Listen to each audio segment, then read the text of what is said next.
Welcome to Tig's Bits, and oh man, is this a fun episode. We talk about boiling crawfish.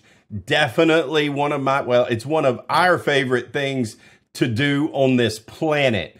We break down different cooking techniques, different equipment that is used, and some very important do's and some extremely important don'ts. In fact, we give away one of those don'ts in the early parts of this show, so hang around and listen to that. Look, don't forget to subscribe or follow the channel. Leave a comment about some of your favorite techniques. Tell us some of the ways that you like to boil your crawfish. Give this video a thumbs up if you're watching it on YouTube. If you're listening to it on Apple Podcasts or Spotify, give it a review and don't forget to follow. So look, let's get spicy. Let's get into this.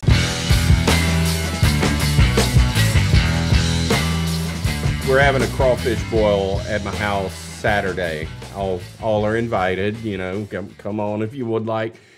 We'll be getting in it. I'm cooking 4 sacks. Oh, yes, sir. Oh, God, that's so good. Hey, I got to go to my first crawfish boil last weekend at our friend Josh Grice down in Orange Beach. He had one. He's nice. He's from down there, but his wife is from Houma, and he's been around these guys and stuff long enough. He knows what he's doing, and man, he nailed it. I think we did 2 sacks. It was a small little group, but man, it was killer. Oh my gosh! I mean, he does the after at the end. We'll do the boiled peanuts, and we did pickles, and we do pineapple. This you time. do boiled peanuts in the crab boil. Yes, and then also boiled eggs. Yeah. He parboils eggs and then puts them in there to finish them off. It was good. But down here at home, I know tomorrow we've got a fish fry down at the Pizzolatos. Which is, I can't wait. You know, I'm all over that. And then Good Friday is always a crawfish boil at our friend Sid Mix. But also Sharice's family's going to do one, I think, the same day. So I may even double dip. I may go early to one. Oh, yeah. You know, go to the other later because I can't get enough. You know, I waited long enough. I'm catching up. I'm about to catch up. And dude, I haven't had any yet. This Saturday will be nice. I've had none. Yeah. So this is the kickoff of crawfish season for me. I only cook them when they're cheap. Right. Yeah, I'm not overpaying either. And I'm not going somewhere that I'm questioning the boil either. I'm not going somewhere it's nothing worse than that. Yeah, I'm not. That's not done right, or you know, one of my biggest pet peeves is like seasoning on the outside of the shell. I do not do seasoning on the outside of the shell. I'm always like, if you start that, ladies and gentlemen, I know the man's married to a girl from Louisiana, but this man is from Alabama, and he knows that is not the way you eat crawfish. No. Period. Y'all stop that. I don't understand. I'm like, and the worst is if you don't put seasoning in the bowl and then you try to put it on. That's the ultimate. Second is if you boil them right, and then at the end they put the seasoning. I'm like, for what? Just to get my hands dirty, and I got to use 3 more rolls of paper towels. Just keep the garbage off. You screwed up. Let's just eat what we have. Yeah. Yeah, we use a Boil Boss product. They sent me through an Instagram deal. They reached out to me and sent me a Boil Boss ring that you put on there to cool them, to let them soak. Oh yeah. And I've heard we've been about using those that, things. and man, I need one of those. And they have the kick-ass paddle that has the thermometer through the paddle. So at the bottom, so you stick the paddle. Yes, I can't. Why did we not invent that? You know what I mean? Why did we? That's brilliant. You know, so you stick the paddle down in. At the end, it's got the round thing, tells you boiling point, soaking point, blah blah, temperature stuff. Come on, man. So really, I'm spoiled. And my buddies down here in Louisiana the same way. They don't even have none of that. But they know it's always perfect. So I just can't go to any crawfish boil. I'm just not gonna. And I'll go only to restaurants that I know are going to do them right. You know, I mean, if I walk up on which are few and far between. Yes, honestly, there are not that many places, especially the further east you get of even Baton Rouge. Yeah, Houma, we're good. Yeah, pretty much anywhere but Houma. I don't even get them in Gulf Shores. You know what I mean? I'm gonna get them at Grice's house or somebody's house, but not at the restaurant. You can go anywhere in Houma and they'll be good. Fire. Anywhere you go. Yep. Yeah, I mean Louisiana. You're dialed in over there, but like over in Florida, I mean I take it seriously. That's my favorite food to cook. I mean crawfish. Like I spend more energy and effort in perfecting crawfish probably than steak. You know, Boston butt, ribs. You know, anything. Right? But Stinky's in Santa Rosa Beach, Jim Richard, dude, like when it comes to a restaurant doing crawfish, and anytime I hear that he's doing crawfish, I'm there. And dude, it is money because he can cook it for the masses and he nails it. Like that's probably the best restaurant in 100 miles that I can say to go and get really good crawfish. Oh, that's a fact. He did well whenever I lived there, 10 plus years ago, whenever he first started. That was one of the only places. There was another place, too. I don't think they're still open, but that was one of only a handful, just a couple of places. Stinky's Fish Camp, 1,000,000% can boil them. They're right. They do them right. We have straight up full-on contest. Won this bad boy here a couple of years ago. That's not good. That's awesome. I think he ought to just hang out back there for the rest of the show. That's my favorite thing to do on this planet is a crawfish boil. Like period. Like if you had to rate, like if I was on death row and they were like, your last wish, can we do a crawfish boil, please? Yes. 100,000,000%. It is really the best thing that there is. Blasey, what's your components that make the perfect crawfish boil when you show up? I mean, as far as like the vegetable content, do you like the sauce? What kind of sauce? What do you need? Crackers, hot sauce? A lot of people out there listening to the podcast may or might know what we're talking about if you're listening from far out of the South or somewhere that, has heard but doesn't necessarily know. So this might be cool, like behind the curtain thing on what we're talking about here, because crawfish are a serious business in Louisiana and along the Gulf Coast, and then outside of there it spreads. But you can get them anywhere. So this could be something you want to do a theme, something you want to have a Louisiana party in Wisconsin because it's cold and you want to do something crazy. This might be a deal you can do, and there's ways to get this stuff happening. And that, maybe our newest sponsor, we're going to get Rouse's to come on and we figure out a way to send you some. For me, I mean, it really starts like I'm a big advocate of Swamp Fire. I've been using it for years, and it's one of the basis. Now, over the years, I've altered it slightly. So I'll use partial Swamp Fire, and I'll use a little bit more salt-induced seasoning and get something and kind of blend that in. And I'll also come with a little liquid heat, right? So that's from a temperature and a flavor standpoint from the raw materials, So that's the liquid heat, the crab boil stuff, or just real liquid. Any type of a liquid crab boil, I'll bring that in there. Concentrate. I'll use a Zatarain's Pro Boil. Right. I'll use a majority still of Swamp Fire because I love the flavoring, the deep red flavor. I know Brantley doesn't like the fact that they turn the crawfish a deeper red. He likes the brighter red crawfish. But I mean, and I remember this. I'm picky, okay? I'm picky. And I don't sacrifice appearance over flavor. So that's the difference between Brantley and I. So, but then, I mean, we keep diving into that. I mean, obviously, we're going to keep going with more flavors. I use a lot of lemon juice. I use lemon oil. I use a ton of garlic. I mean, garlic just kind of just where it's at and its goodness, right? I mean, plenty of those purple onions coming in there. Ton of that. And you're throwing, when you say garlic, Blasey, let everybody know that we're talking about whole garlic cloves. You just snip the top and you throw the whole garlic clove. You're not. You can even leave it in the sack. You can leave the whole sack of absolutely garlic. You can just throw the whole thing. Toss it in. I'm kind of picky. I don't want to get the little things on me, but I usually end up taking them and just having nothing but whole garlic cloves that I use, just for those shells. So I'm not messing with those. But you can go either way. With your dip. That's not a killer. Butter.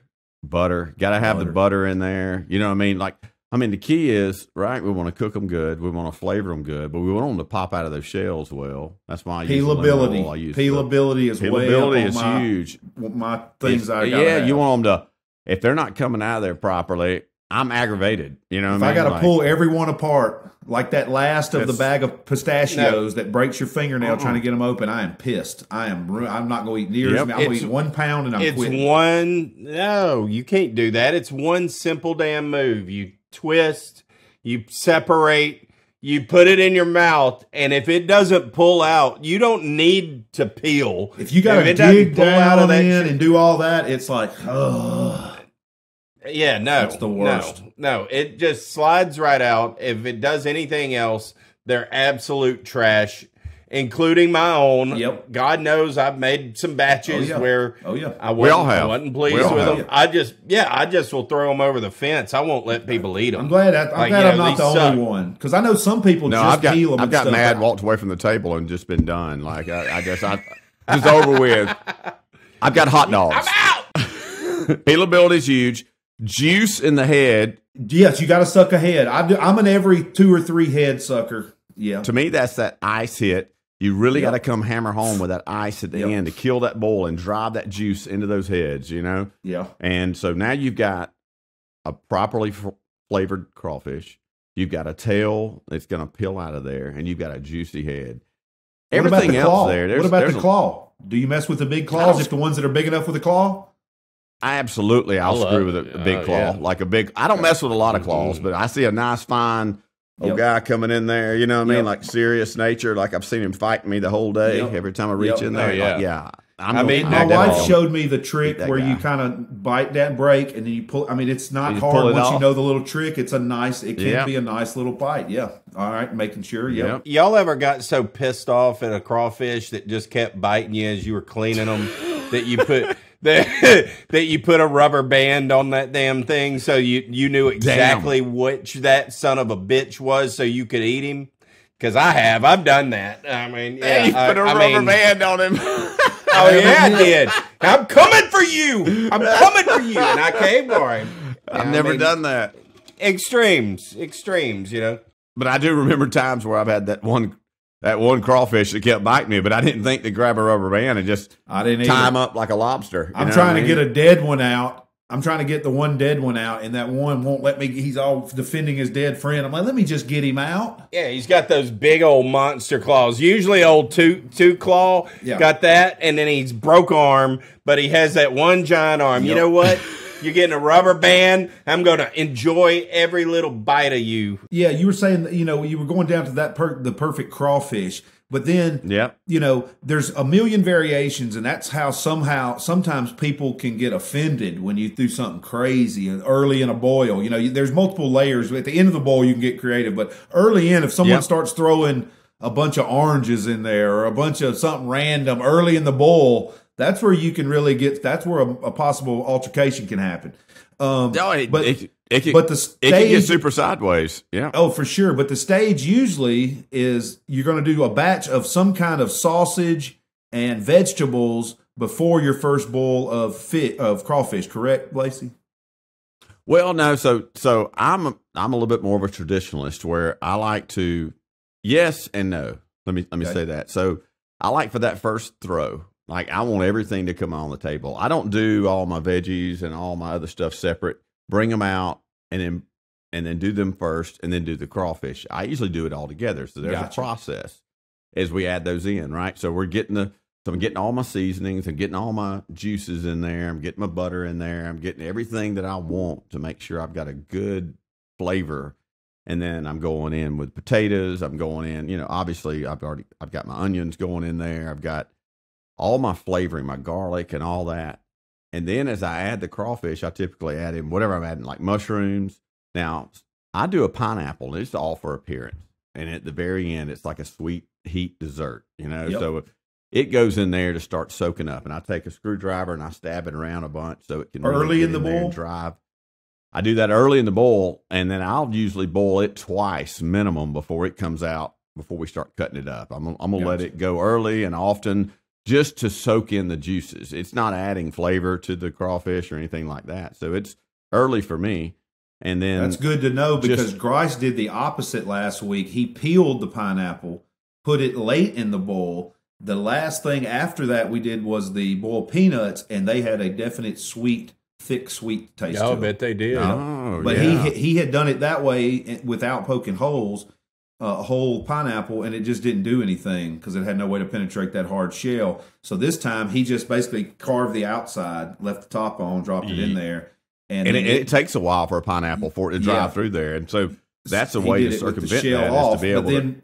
I've never done that. Yeah. And then when we put the last thing would be the batch of boiled peanuts, and then they had a definite sweet flavor, and that had to be from that because there was nothing else Nothing else happened. Did that make them good? Were they good, or was it? I dug it. I mean, I love boiled. I could eat boiled peanuts every day, a million flavors. So I mean, it was good to me. It was different. I wouldn't want to do it every time, but yeah, it's good every other couple of times. Yeah, it was fine. The pineapple was good. A little treat too, a palate little thing.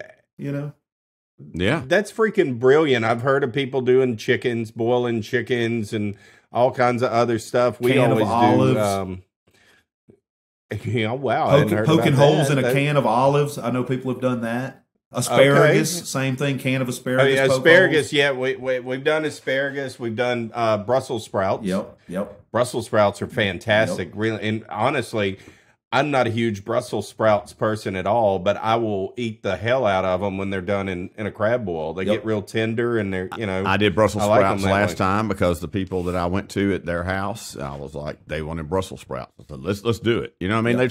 There's really no limits when things like that. They're not going to affect your boil. It's like not at all. No, you know, like does your pineapple could early on? That's what I was going to say. Or the it's more of an absorption than it is a adding flavor for me. It's more of, and it's a dessert. We get done. I've rolled it. If I've done 2 or 3 rolls, I keep throwing it in there, and I've got it poked.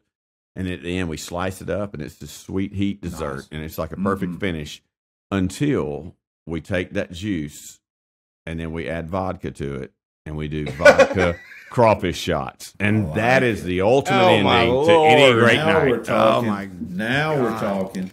So you take some head juice, some vodka, and that sweet pineapple juice, combine it into a shot. Oh, we just take the juice right out of the pot. Oh, just right out of the pot. It's a crawfish shot. Okay. You're doing a boil shot. It's a crawfish shot. It's just a straight crawfish. You've been adding because each roll we're gonna keep adding that spice to it, and at the end you got something that's murky and dark and creepy. See, and beautiful. That's the opposite of the boil boss. When we use the boil boss process, we don't add any seasoning between boils. We season it at the front end, and then it's seasoning only coming from what we add to it, because you're not adding any water to it. I don't add water, but I know nothing about the boil boss. Yeah, it's basically the boil boss. It's going to fit into the way that I cook. I'm familiar with how I'm one of those that I get I bring my crawfish, the water to a boil, get the crawfish boiling, shut it off, let them soak. I'm an icer. I'm an icer. Yeah. Everybody was. That eliminates the icing. I've gotten to where I just hose it down with what a water does it do? There's also this beautiful. Yes, explain this thing to us, JR. We need some boil ball stuff. But I want to say before we go to that is the other option is the freeze your old boil into blocks and then re-add your old boil. You know that one where you freeze your boil. What? Yes. That Crazy Cajun does that. So you're not adding just ice. You're not adding just water and then new seasoning. You're adding your old boil. You take your old boil and put it in freezer bags or in containers and freeze it in jugs. That's a high commitment level there. Yep. Instead of ice, you dump those next in there. Level. My mind is freaking blown. I've never even thought about that. Yeah. Wow. And Blasey will chip some off and put it in his bones. Damn it, I'm going to be doing that now. Now this is going to take up all the freezer space that I have because I have to do this now. It's the only way. I never even needed to hear about this. Sorry, buddy. Shit. Hey, that's what we're here for. That's what we're here for. And we're here for everybody out there listening to Tig's Bits, no matter what state you're in, what country you're in, or what age you are. This is things that just random things you need to know and talk about, and you'll get an education every time, and you hopefully get a laugh too. It's things like that, Tiggs. You and I don't meet. I never have to bring it up around you guys. Blasey doesn't remember to tell you. You would have never known, and that's how it's like the ancient. It's how you learn. It's basically we're writing scrolls here, boys. We're doing cave art. It's modern day cave art. It's 1,000,000% what we're doing. We're trying to make sure the spoken word and these nuances on information are passed down from generation to generation properly.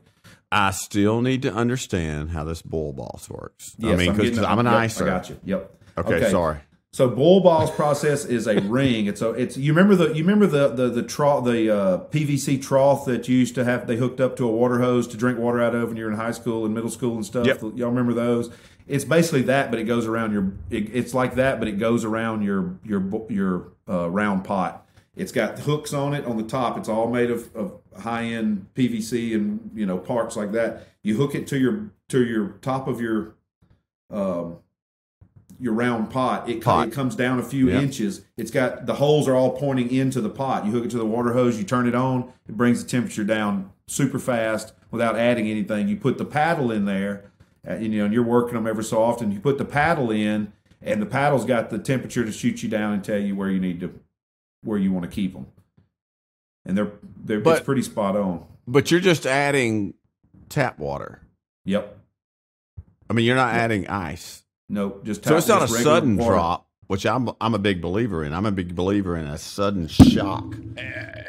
Right. Well, I don't know. I bet if you put the paddle in there, right? I bet if you put the paddle in there and check the temps, that ice is it's not going to be that much of a difference. I don't know that we could figure it out, but I doubt it is, because it goes down about as quick as when we do it. Because everybody did ice before they sent me this thing. You know what I mean? That's what we did up until 3 years ago, and we haven't used. How long do you since. keep it on? You just watch the temperature just to get in order to the soak temperature, and you just stop we get it to the soak spot, and or just by after if you've done repetition, you kind of just know. But you watch that.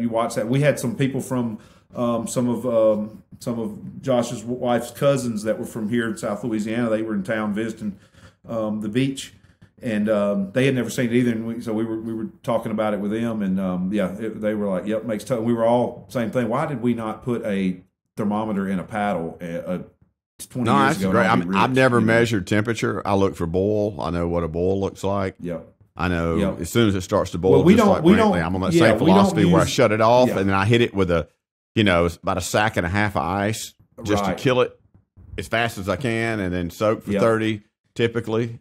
And you'll see this thing when you hook it on. We do the regular boil just normal. We don't have it on to start with. We're just doing our normal boil. We know it's boiled. We get to where we like it boiled. Then we put the ring on. We're ready to kill it. We put the ring on. We crank it on. This thing's got a nice and when you stick your hand and feel the water coming either, it's steam coming off. It is lowering that temp fast. You can watch the temperature drop as you're doing it. I wouldn't say I'd be interested to know how fast, in comparison to ice, it does drop the temperature, because it seems like this is a lot of the heat's being held in the pot. You got to think the pot's hot as hell. That's what's holding, because the fire's hitting the pot to warm up the water. Right. This water coming off the ring is hitting directly that pot, all equally around and coming straight down. You stick your hand and feel the water that's coming off. It's hot. You know what I mean? It's steaming. But the same principle, just a different. The pro to it is, though, you don't have to adjust. You don't have to do anything to your water the whole time. We're just dumping a fish on the thing, putting it back in the pot, putting stuff in it. We spice it up some. We'll do something from a different pot. We actually used this past time. We used our normal seasoning in conjunction with Bull Boss dry bag seasoning. They've got their own product out now, which we'll talk about more on future podcasts, I'm sure. But we used it this past time, and it was legit. We had good results, and we added some to certain ones if we want to kick up here and there, after we check a boil and stuff. But he does kind of a different than you do, Blasey. We do the first round. We'll have onions, sausage, garlic, some things like that. To kick it off, carrots maybe, something like that to kick it off. Nothing that's going to add a lot of flavor to it, but some with the sausage. We use Kaneka, or andouille. This past time we used deer. We actually had some venison sausage we put in there one of the early rounds. And then the onions and garlic, which you got to have plenty of garlic, like you mentioned earlier. And then after that, we'll go for our first round of crawfish. We'll do one or two of those, dump them. Then we'll go back in and start doing some extracurricular stuff. And on those down, when we're bringing the temperature down on the to soak, a lot of times that's when we'll throw in frozen corn on the cob. We'll do first round also. Forgot to mention the first round's potatoes. A lot of potatoes early on. New potatoes, new potatoes early on. And I left sausage out earlier. I always put sausage, but I do it later. I don't do it early, so they just get to dry out and too hot and too freaky. Gotcha. But I definitely use sausage. I mean, that's a staple. Yeah. Yeah, we kind of use that as a lever, like you're using some of the butter and stuff, because we don't do butter in it. That's kind of the oil. We're using some of that oil context. Yep. Same thing. Yeah, and then but then, like I said, we'll use some certain frozen things from the freezer, like the corn on the cob and things like that, to assist with the boil balls cool down process.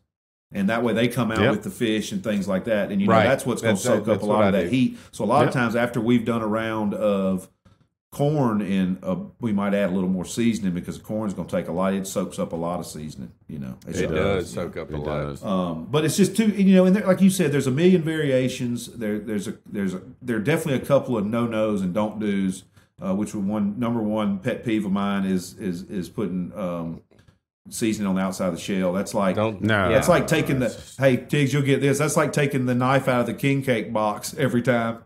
You're like, where's the knife? Where's the knife for the king cake? Makes no sense. Who took it out of the damn box? There's 3/4 of a king cake. Why is there not a knife still in here? You know what I mean? Exactly. And it's just like adding. I mean, you got a prime ribeye, and you're adding A1 steak sauce. It's just like, what are we doing here? Like, you know what I mean? This is silly. Yeah. At the end of the day, with the crawfish, the objective is one, you want to cook the crawfish meat properly. You don't want to overcook it, which is the biggest mistake ever. Like Brantley and I agree on that. As soon as I hit the boil, I mean, even sometimes later in the season, if I get into a June or July boil, I may go a minute or two at a boil, but nothing past that. Typically, when I hit the boil, I'm shutting her down. Yep. I'm icing it. I'm killing it. So you don't want to overcook the meat. You want to make sure you're doing something to make sure that tail comes out of that shell well.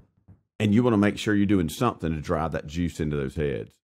And obviously having good flavor. Oh, yeah. I mean, and that's it. I mean, and it sounds simple, but like you can screw that up really quick, and you can have mush tail, you can have meat sticking, you can have dry heads and no juice. I mean, you can screw all that up really fast. You could screw the whole thing up to start with, not preparing and prepping properly. Let half of them die, and you got a bunch of your crawfish are all straight like this. All straight mush. The heads mush, the tails mush. You're like, and then they mush on everything else. You can do a lot. You can make a lot of mistakes, or sit there and drown them, thinking you're doing right, and not taking the plug out and drown them and let them all die. Or the best thing is keep ice on them, get it going. If you got.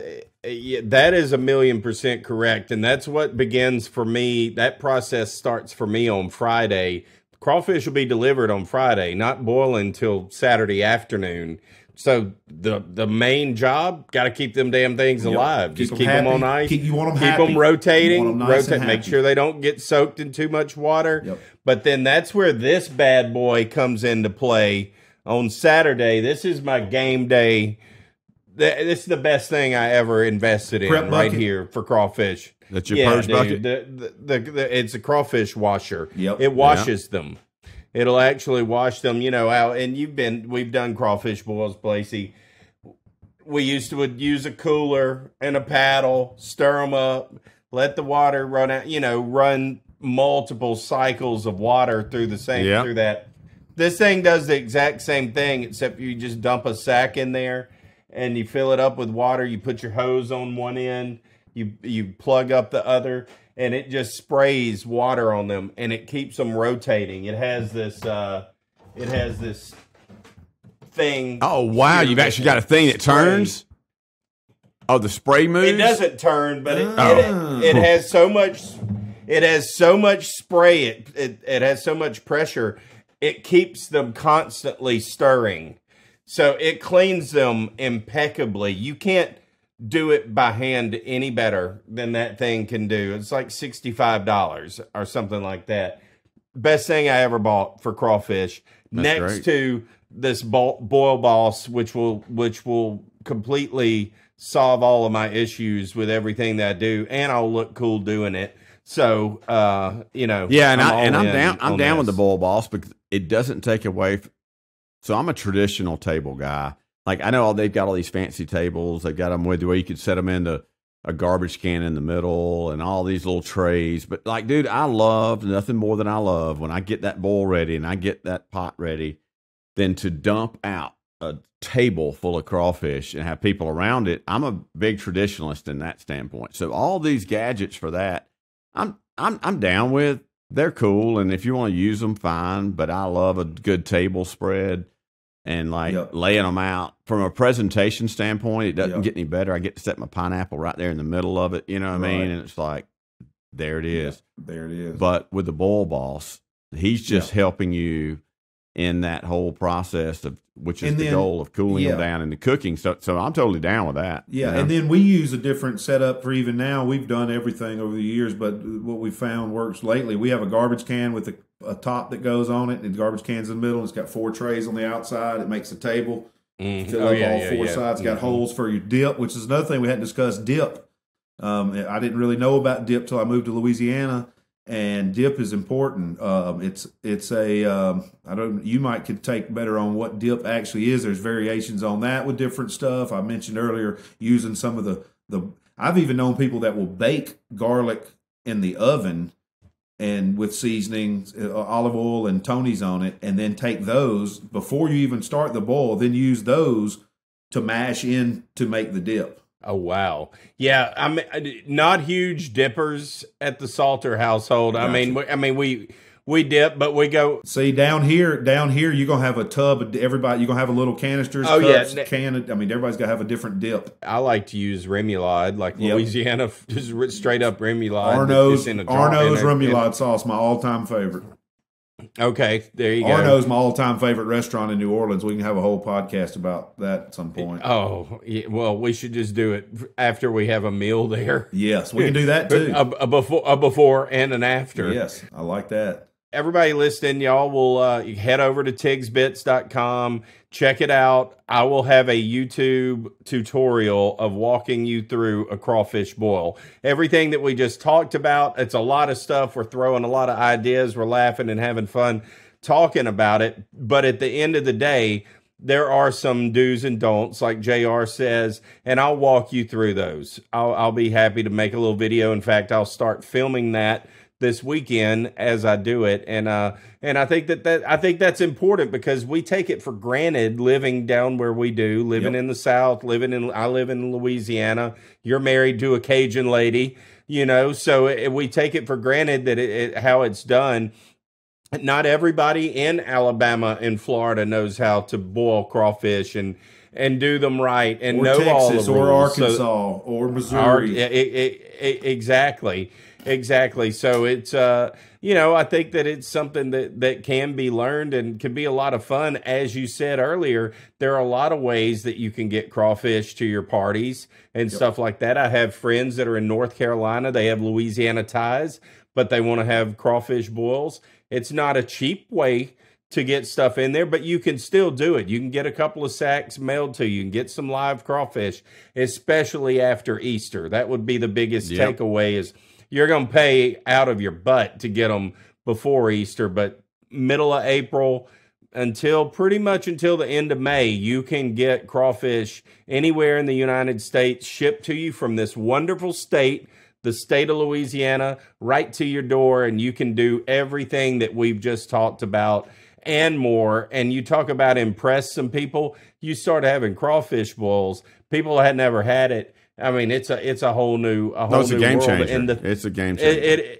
And it's so freaking good. They're so good. I mean, it's not just a party. It's not just a little mud bug that you're eating. There's something about it. The flavor of them. You don't get that anywhere else. They're just delicious. Think shrimp, the best shrimp you ever had, the best boiled shrimp you ever had, times 10. And that's a crawfish. Yep. And all the seasonings and the flavor and the salt is so good. I mean, and especially this time of the year, you're starting to have some summertime drinks, having people, you're moving around. It's just good for you're getting over being sick from the winter and stuff. It's just, man, I needed it. I feel like my sinuses and allergies were crap until that crawfish boil. It just opens you up. It's like a refresher for life, Yeah. It brings you in. Really and JR, to your point on the dip, so a good remoulade sauce or something for those that like them. I always have that available. I have something there. Because everybody's got, I'm more of a traditionalist, and I'm just. See, down here, they do more of a mayonnaise, ketchup. It's almost not 1,000. I don't even know really, but it's a mayonnaise-based type thing. Worcestershire sauce, mayonnaise, and ketchup. That's it. Salt and pepper. $1,000 minus relish. Yeah, it's cane sauce. Yeah, I mean, yeah, because and I'm big on like I like having saltines around for anything. I love saltines in general. I do the unsalted tops these days, so I hope I don't get diabetes. But I take my sauce. I like my sauce with my potatoes. I like to dip my potato and get me a hit of that sauce. I like my sausage. I like to hit my sausage with that sauce. No, don't sleep on dipping that sausage in that sauce. Oh, my God. And then the saltine, though. Hit the sausage with the dip and then a saltine afterwards. Oh. And then maybe even squish you out one of those garlics on top of the cracker that you're going to hit with it to get a big old blast of garlic on the back end of that sausage. And I'll just hit those garlics by themselves. That's so good. Oh, yeah. God, I like making everything about it. Just little castles of crackers with my little stuff. I'm weird. It's nothing but goodness.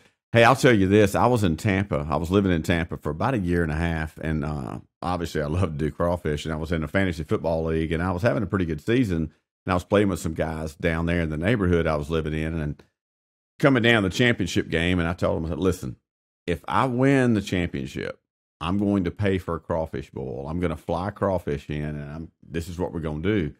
Sure enough, I won the championship. I won like $500, and it cost a little bit to fly crawfish in Southwest, So, dude, but true to my word, I found an outlet. This was 2011, and I found an outlet. They would ship them to me, and I was so excited. And it was a Friday afternoon. I'm driving to the airport. I'm so excited. I've got my son with me in back seat. We're just itching. We're getting close to the airport. I'm just going to get my crawfish. I mean, it's like, this is just going to be, I only got 2 sacks coming in. Then I rear end a Porsche. Wow, I just hammer him, dude. And the guy was bad. It was like a collector's item Porsche, and he was just out test driving it. He'd been reworking it, doing some stuff on it. I felt terrible, but I was like, I apologize. They all took off. I hit him. Whatever, dude, I've got to go pick these crawfish up. You know what I mean? Like, here's everything. Here's my information. I'll pay for this later. So we make it to the airport. We get crawfish. Long story short is, dude, we end up having a crawfish boil. People's never even eaten crawfish, from all over that live nearby and are all in that league. And, dude, they absolutely were just blown away. Like, when we got done with it, they were like, that might be the greatest situation I've ever dealt with. It was phenomenal, they were totally blown away with it. So they go perfect with cold beers crawfish. And it's just just goodness, good times, good food, gathering. It encompasses everything, just about it really does. A good situation. True story. I get super excited, as you can tell. So the fine folks at Louisiana Fish Fry, I don't know if y'all have used this in your crawfish boils yet, but I started using these last year. They're called boil boosters. Oh, I've got a couple. These will be used. I got these at the end of last year and just have them left over. They will be used this weekend. This one is called Herbal Overload, and it just has all kinds of garlic, stuff like that. And this one is just straight up mashed garlic. Oh, wow. Dude. Just to add that, so just hit it, huh? And look, yeah, it's a salt-free seasoning blend. Dude, these things are absolutely incredible. And Louisiana is not a sponsor of this show, but I'm 1,000,000%. That is what I love to use. That's interesting. You showed the salt free, because that's a big thing too. You can't oversalt. You want to add enough seasoning, but you can't oversalt crawfish to a point where they're bitter and you don't want them. You can under-season, surely, but you can definitely over-season as well. You can over-season. It gets tricky if you're using a single pot and you cook more than 2 sacks, it starts to get a little tricky on sack 3 and sack 4. You got to be careful. You got to be careful. You want to add a whole nother 4.5 pounds of seasoning to it, and ultimately you'll just get your water too damn salty. Yep. So you have to find other ways to compensate with it. My crawfish, typically the last batch that I make, they're the hottest, they're the spiciest, and they're easily the saltiest. Of course, yes. As well, because, but I've found some ways to manage that and to manipulate it. We'll see if the boil boss might change that some, too. The boil boss sounds like it could absolutely change it. And these boil boosters, have been huge. Yeah. Because I haven't lost the flavor of everything without adding the heat's salt. Still there. Yeah. Without adding salt. What I'll just do is I'll add like a cup of cayenne to it. Oh, gotcha. Bam! Let me hit you with a cup of cayenne. Let me hit you with another little 8 ounces of crab boil. Boom. Boom. Yep. Now you don't get the seasoning. You don't get all that salt from it. So, I mean, either way, I'm going to swell up the next day.